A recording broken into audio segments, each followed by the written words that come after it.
Shalom Bapak Ibu Saudara dikasihi Tuhan. Berjumpa kembali dalam program Santapan Rohani pada saat hari ini saudara. Kiranya Tuhan memberkati Bapak Ibu seluruh para pendengar dimanapun berada. Saudara, 7 nubuatan yang akan tergenapi sebelum Yesus kembali. Ada 7 nubuatan yang akan digenapi sebelum Yesus kembali. Sejak hari ketiga Kristus berkata, Dia akan kembali. Orang-orang Kristen dengan penuh semangat menantikan kedatangannya yang kedua, saudara. Di antaranya berdebat satu sama lain tentang kapan hal tersebut akan berlangsung. Telah ada khotbah yang tak terhitung banyaknya dengan topik akhir zaman, dan mungkin ada banyak blog yang didedikasikan untuk memperdebatkan tentang pengangkatan. Saudara kasih Tuhan, berikut 7 nubuatan yang akan tergenapi sebelum Yesus kembali. Yang pertama, sebuah tanah air Yahudi akan didirikan di Israel. Sebelum Kristus kembali, orang-orang Yahudi akan benar-benar menetapkan di tanah leluhur mereka. Yerusalem sekali lagi akan berada di tangan orang Yahudi. Banyak orang percaya bahwa tanda ini akan segera terjadi karena Israel saat ini adalah negara Yahudi. Yerusalem bagaimanapun tetap terpecah antara berbagai kelompok. Konon dengan Amerika Serikat akhirnya memindahkan kedutaannya ke Yerusalem agar sejalan dengan lebih dari 1 dekade pendirian resmi Amerika bahwa Yerusalem sebagai ibu kota Yerusalem. Sebelum Kristus kembali, orang-orang Yahudi akan benar-benar menetap di tanah leluhur mereka. Yerusalem sekali lagi akan berada di tangan orang Yahudi. Banyak orang percaya bahwa tanda ini akan segera terjadi karena Israel saat ini adalah negara Yahudi. Yerusalem bagaimanapun tetap terpecah antara berbagai kelompok. Konon dengan Amerika Serikat akhirnya memindahkan kedutaannya ke Yerusalem agar sejalan dengan lebih dari 1 dekade pendirian resmi Amerika bahwa Yerusalem sebagai ibu kota Israel. Yerusalem lebih dekat dari sebelumnya untuk kembali ke tangan Yahudi.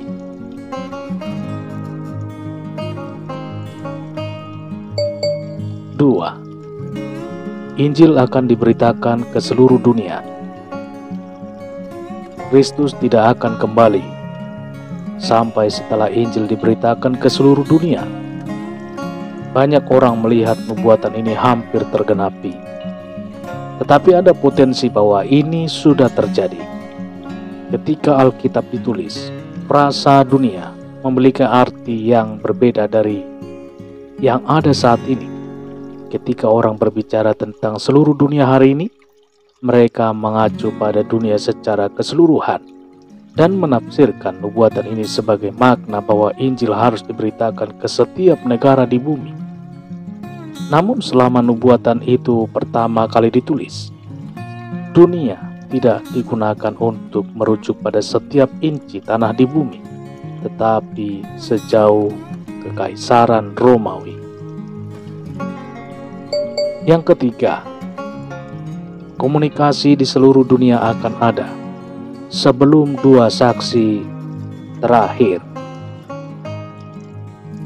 Salah satu kisah akhir zaman yang lebih dikenal adalah bahwa Tuhan akan mengirimkan 2 saksi terakhir untuk memberitakan Injil. Tertulis dalam Wahyu 11 ayat 3-10. Dan aku akan memberi tugas kepada 2 saksiku supaya mereka bernubuat sambil berkabung 1260 hari lamanya. Mereka adalah kedua pohon zaitun dan kedua kaki dian yang berdiri di hadapan Tuhan semesta alam. Dan jikalau ada orang yang hendak menyakiti mereka, keluarlah api dari mulut mereka, menghanguskan semua musuh mereka. Dan jikalau ada orang yang hendak menyakiti mereka, maka orang itu harus mati secara itu. Mereka mempunyai kuasa menutup langit, supaya jangan turun hujan selama mereka bernubuat, dan mereka mempunyai kuasa atas segala air untuk mengubahnya menjadi darah, dan untuk memukul bumi dengan segala jenis malapetaka setiap kali mereka menghendakinya. Dan apabila mereka telah menyelesaikan kesaksian mereka, maka binatang yang muncul dari jurang maut akan memerangi mereka dan mengalahkan serta membunuh mereka. Dan mayat mereka akan terletak di atas jalan raya kota besar, yang secara rohani disebut Sodom dan Mesir, di mana juga Tuhan merasa disalibkan, di mana juga Tuhan mereka disalibkan. Dan orang-orang dari segala bangsa dan suku dan bahasa dan kaum melihat mayat mereka 3,5 hari lamanya, dan orang-orang itu tidak memperbolehkan mayat mereka dikuburkan. Dan mereka yang diam di atas bumi bergembira dan bersuka cita atas mereka itu, dan berpesta dan saling mengirim hadiah, karena kedua nabi itu telah merupakan siksaan bagi semua orang yang diam di atas bumi. Agar ini menjadi kenyataan, seluruh dunia harus saling berhubungan dan dapat berkomunikasi satu sama lain dalam mode yang sangat cepat. Sekali lagi, syarat-syarat yang diperlukan agar nubuatan ini tergenapi hampir selesai dengan munculnya internet, media sosial, dan smartphone. Semakin mudah bagi orang-orang untuk menyampaikan informasi satu sama lain. Peristiwa yang terjadi di satu sisi dunia dapat disiarkan ke sisi lain dalam milidetik. Dunia juga menjadi semakin memusuhi kekristenan. Yang keempat, bencana-bencana alam akan meluas. Akhir zaman akan menjadi bencana. Ada alasan mengapa kata kiamat dan kata kehancuran dikaitkan dengan kehancuran besar. Selama akhir zaman, Tuhan akan mengubah alam melawan manusia. Akan ada pandemi, banjir, kebakaran, gempa bumi, kelaparan, dan apa yang oleh banyak pakar identifikasi sebagai serangan meteorit atau bahkan komet yang bertabrakan dengan bumi. Banyak bencana ini akan terjadi di seluruh dunia dan membunuh miliaran orang. Yang kelima, perang dan kekerasan akan merajalela. Tidak semua bencana yang datang pada akhir zaman akan disebabkan oleh alam. Banyak dari mereka akan menjadi hal yang umat manusia bawa pada diri mereka sendiri. Perang dan segala macam kekerasan akan merajalela sebelum Kristus kembali ke bumi. Pria dan wanita akan menyerang dan membunuh musuh mereka, teman-teman mereka, dan bahkan keluarga mereka sendiri.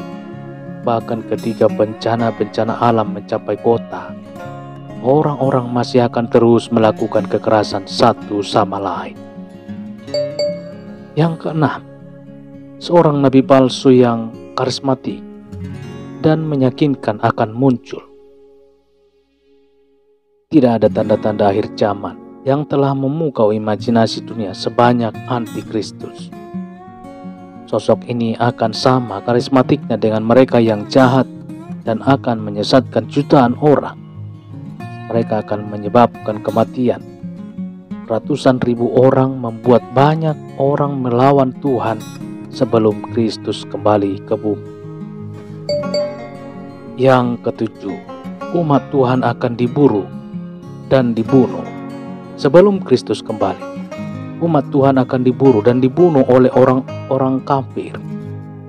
Mereka yang berani berpegang teguh pada iman mereka akan mendapati diri mereka tidak dapat berdagang atau berbisnis dengan orang lain. Mereka akan diusir dilihat sebagai orang buangan dan akhirnya mereka akan diburu dan dibunuh. Mengingat meningkatnya tingkat penganiayaan Kristen yang mematikan di Timur Tengah, Afrika dan Asia, serta semakin meningkatnya pengucilan dan kebencian yang dihadapi oleh orang-orang Kristen di Barat, saat iman akan sekali lagi menjadi masalah hidup dan mati bagi orang-orang Kristen. Orang-orang Kristen selalu memperhatikan tanda-tanda yang menunjukkan bahwa Kristus akan segera datang kembali. Pada abad pertama, Paulus mendesak orang-orang Kristen harus waspada dan mempersiapkan diri untuk kedatangan Kristus kembali di abad yang ke-21 ini. Banyak blog dan situs dan web yang tak ada habisnya didedikasikan untuk memprediksi peristiwa luar biasa itu. Terlepas dari ahad mana orang-orang Kristen mengawasi, faktanya tetap bahwa setiap orang menunggu untuk melihat kapan tanda-tanda terakhir akan digenapi dan Kristus akan kembali sekali lagi kepada umatnya. Puji Tuhan. Demikianlah 7 nubuatan. 7 nubuatan yang akan tergenapi sebelum Yesus kembali. Demikian perjumpaan kita pada saat hari ini. Tuhan Yesus memberkati. Apabila diberkati dengan konten kami dalam channel ini, silakan Bapak Ibu tekan tombol subscribe-nya, dukung dengan share, dan pilih ikon loncengnya supaya setiap video-video terbaru boleh Bapak Ibu dapatkan. Dan berita-berita terbaru, channel atau konten terbaru Bapak Ibu dapatkan dalam channel ini. Demikian perjumpaan kita pada saat hari ini. Tuhan Yesus memberkati. Amin.